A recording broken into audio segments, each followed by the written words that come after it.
Bonjour à tous et à toutes, bienvenue encore une fois aux chroniques pimentées de Dilo. Aujourd'hui, nous allons parler du racisme, un racisme insidieux, avec des personnes qui sont au-dessus de tout soupçon. Évidemment, j'en ai entendu des vertes et des pas mûres, jusqu'au jour où on est confronté soi-même à ce mal abject. On entend des accusations comme celle-ci. Oh, les Africains sont des cas sociaux. Oh, il y a beaucoup trop d'aide en France, hein, vous savez, ce sont des Africains qui en bénéficient. Euh, oh, oh, ce noir-là qui travaille, hein, pour moi, là, il est vraiment, c'est un fainéant. Voilà ce qu'on entend régulièrement de la part des personnes. Que quand vous les regardez, quand vous les entendez, vous vous demandez vraiment si ces personnes-là ont fait leur mea culpa. Paradoxalement, ces personnes épousent même des Africaines, hein, ou des Africains, leur font des enfants et vont régulièrement en Afrique où elles font leur beurre.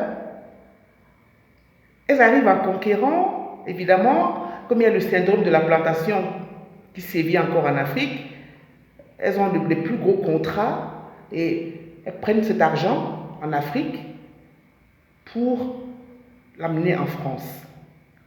Et quand les Africains, eux, vont en Europe, ils deviennent des cas sociaux. En fait, c'est très simple, hein. Ils retournent, les Africains, hein, je parle bien des Africains, retournent vers ce qui leur appartient de droit. Je voulais aussi leur dire à ces esprits chagrins que l'esclavage et la colonisation n'est pas une affaire d'Africains. Ce ne sont pas les Africains qui ont initié cette vente des êtres humains. C'est un crime contre l'humanité, l'esclavage, la colonisation. Ce n'est pas l'Afrique qui pille l'Europe ou la France, c'est plutôt le contraire. Et ce n'est pas l'Afrique qui bombarde les autres pays, ce n'est pas non plus l'Afrique qui fabrique des bombes nucléaires ou toutes ces armes de destruction massive.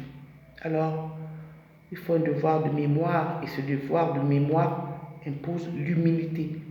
Il est temps de descendre de son piédestal et de se regarder devant un miroir avant que d'accuser les autres de tous les maux.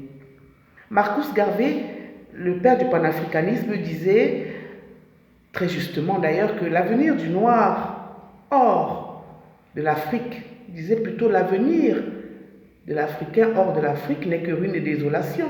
On ne peut que lui donner raison quand on entend tout ce qui se dit à propos des Africains.